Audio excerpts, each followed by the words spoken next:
Welcome to Sri atrocity channel. ஒரு பேங்க்குக்கு ஒரு வயதான பெண்மணி வந்து பேங்க் கேஷ் கவுண்டரில் எனக்கு ஒரு 4000 ரூபாய் பணம் எடுக்குன்னு சொல்கிறாங்க. அதுக்கு அந்த கேஷியர் என்ன சொல்கிறாங்கன்னா, 5000க்கு கீழே நாங்கள் கேஷாக கொடுக்கக்கூடாது, அதை எடுக்கிறதா இருந்தால் நீங்கள் ஏடிஎம்மில் தான் எடுக்கணும், இங்கே நாங்கள் கொடுக்க மாட்டோம் அப்படின்னு. இதுதான் எங்களுடைய பேங்க்கோட சட்டம் சொல்லிடுறாங்க. உடனே அந்த பெண்மணி, சரி எவ்வளவு மேக்ஸிமம் உங்களால் கொடுக்க முடியும் அப்படின்னு. நீங்கள் செக்காக கொடுத்தீங்கன்னா 5000 ரூபாய்க்கு மேலே இது வந்தாலும் நாங்கள் உங்களுக்கு கேஷாக கொடுப்போம் அப்படின்னா.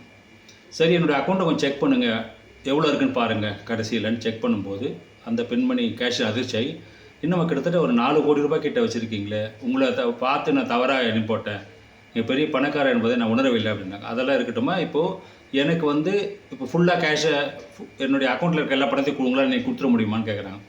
இல்லை என்னால் மேக்ஸிமம் 3 லட்சம் தான் கொடுக்க முடியும் அப்படின்றாங்க. சரி பரவாயில்ல எடுத்து கொடுங்கன்றாங்க. சரி 3 லட்சம் அந்த செக்கை வச்சு வித்ட்ரா பண்ணி இவங்களை கொடுத்த உடனே இவங்க அதில் 500 ரூபா மொத்தம் வச்சுட்டு மீதி இருக்க பணத்தெல்லாம் திருப்பி தன்னுடைய அக்கௌண்ட்லேயே டெபாசிட் பண்ண சொல்கிறாங்க.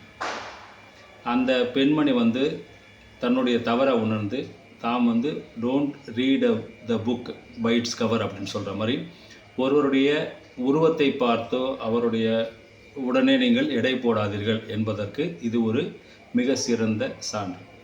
அந்த பெண்மணிகளை சட்டம், பேங்க்கு அப்படின்னு அதாவது வயசானவங்கன்ற கன்சிடரேஷனை இல்லாமல் ரொம்ப ருத்லெஸ்ஸாக, ரொம்ப ஒரு அரகண்டாக அந்த கேஷியர் டீல் பண்ணதுக்கு அந்த வயதான பெண்மணி மிகவும் சாமர்த்தியமாக அவங்களுக்கு வந்து கேஷியருக்கு அவங்களுடைய தவறு என்னன்றதை தன்னுடைய செயல் மூலம் விளக்கினாங்க. ஸோ அதனால் நம்ம எப்போவுமே யாரையுமே ஜஸ்ட் லைக் தட் பார்த்துட்டு நம்ம வந்து எடை போடக்கூடாது.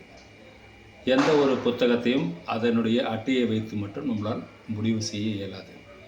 அதனால் நம்மளுக்கு ஒரு கன்க்ளூஷனுக்கு வர்றதுக்கு ஒருத்தரை பற்றி சரியாக புரிஞ்சுனதுக்கப்புறம் தான் அவரை பற்றி நம்ம எந்த ஒரு தீர்மானத்துக்கு வரணும்.